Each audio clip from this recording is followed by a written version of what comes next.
It all started on one of those brutal Wyoming winters back in 18, the kind where the wind howls like it's got a personal grudge against everything standing, and the snow piles up so fast you forget what the ground looks like. Yeah, that night, I was wiping down the counter at my little roadside joint, the Pine Stop, in this tiny spot called Willow Creek, just me and the flickering neon sign fighting off the dark. I'd been running that place for years after hanging up my badge. Trying to fade into the background like some old-timer nobody notices. But deep down, I guess I was always scanning the room. Old habits from the job dying hard, then bam. Headlights cut through the blizzard like a knife, and this beat-up truck skids to a stop outside. Door flies open, and in stumbles this woman, half frozen, blood trickling down her face, looking like she'd just crawled out of hell itself. Her name was Emily Carter, she said later, but right then, she was just a stranger collapsing onto a stool, hands shaking around a mug of coffee I poured without asking. And something in her eyes, man, that mix of fear and fire, it pulled me right back into the game I thought I'd left behind. I mean, picture Thizits pushing midnight, the thermometers dipped to -20, and here's Emily, mid-30s maybe, tough as nails under that leather jacket, but clearly hurting bad from a gash over her eye. Probably from whatever wreck sent her sliding into my parking lot. I patched her up best I could, old first aid kit from my trucker days coming in handy, and as she sipped that soupy last bowl of the night, chili I'd been saving for myself, she starts opening up, bit by bit, like she hadn't talked to a soul in days.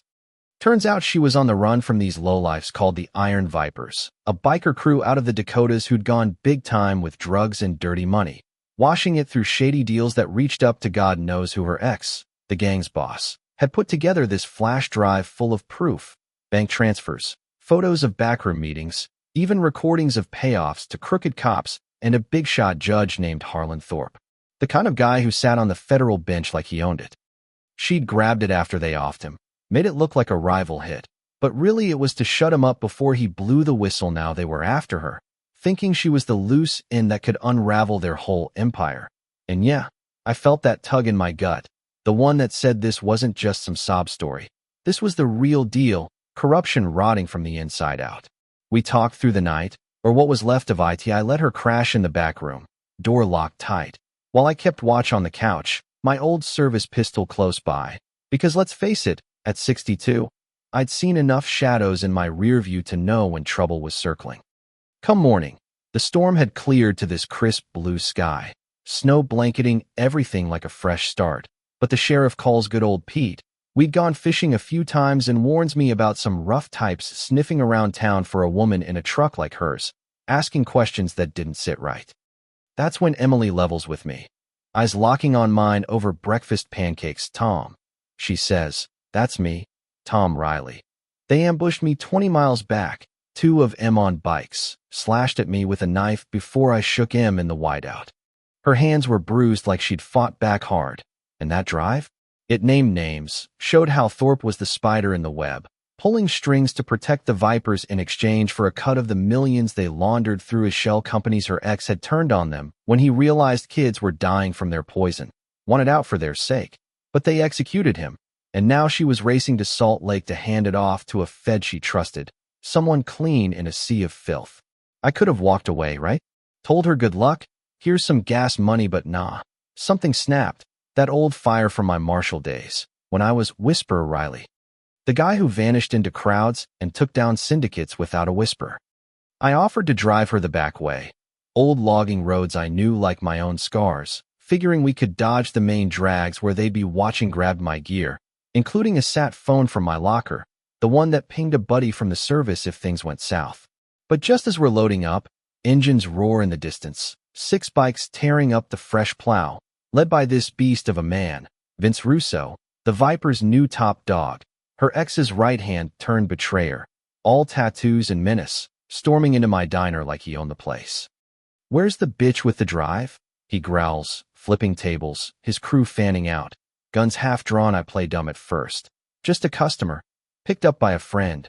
But Russo's eyes narrow, that cruel smile cracking.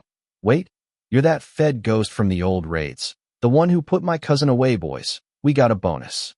Bullets fly then, me dropping behind the counter, grabbing my piece, popping 2 in the legs, grazing another, blood on the linoleum mixing with spilled coffee. You think you can hide forever, whisper? Russo bellows, diving for cover as I roll to the kitchen, but I buy just enough time for Emily to slip through the old basement tunnels, the ones from the mining days under town. We link up at the hardware store's back, hearts pounding, and bolt to my pal Hank's place. Hank, Vietnam vet like me, shared foxholes back in Nam, hands me his old Ford keys without a question. Trouble, Tom? Cabin keys too. Stocked and remote. We haul ass into the hills, forest closing in like a shield, but at the cabin, warming by the fire, that's when the real gut punch hits. We boot up Hank's ancient laptop, plug in the drive, and it's worse than she said. Millions funneled through Thorpe's court connections, payoffs to agents, even plans for a massive wash that had set them up for life. Emily's voice cracks then. He wasn't always bad. Mike started as a way out of poverty, but the power corrupted him, and when he saw the judge twisting the law he swore to uphold, he couldn't live with it. Me? I flash back to my own fall, pushed out early after calling out a dirty prosecutor, wife dying alone while I chased ghosts. We're in this now. I tell her, copying the files to a micro SD, because if men like Thorpe win, what's left? But the Viper's close and fast, choppers whirring overhead, corrupt Fed named Ellis Kane leading the charge, his voice booming on a bullhorn as they herd me into a ravine. Surrender. Riley, you're done. I trigger a snowslide with a shot, buy her time to run, but they snag me, zip tie tight, drag me to Thorpe's hidden lodge for the squeeze. Tied to that chair in the cellar, Kane circling with a syringe full of truth serum, smirking. Foster, Thorpe wants that drive, old man. And you'll sing. His face twisting with that mix of greed and fear, knowing one slip and his badge is toast. I stall, whispering doubts to his goons. You boys know you're covering for a judge who sells justice to killers? One cracks, bolts through a side door, but Kane jabs close. Needle glinting, then chaos erupts upstairs, gunfire popping like fireworks, rotors thumping heavy. It's my old boss, Director Hale, storming in with a Black Ops team, breaching walls, cuffing Kane mid-snarl. You picked the wrong side, Ellis. Hale growls as they haul him off, his pleas falling flat. Emily? She'd made the tower, radioed Hale with my code. Whisper sent me, her voice steady through the static, proving her grit. The drive hits the feds. Thorpe's empire crumbles in real time. Arrests flashing on screens as we regroup at the safe house. Months blur after that. Trials drag on in Cheyenne. Me on the stand staring down Thorpe, his once smug face crumbling as I lay out the chase. The evidence, his lawyer barking objections, but it's futile. Jury's eyes hardening with every detail of betrayed oaths and blood money. Emily and I, we testify side by side, her hand brushing mine in the hall, that bond turning into something real. Quiet dinners where we unpack the scars, her from a life chained to power's dark side, me from hiding too long.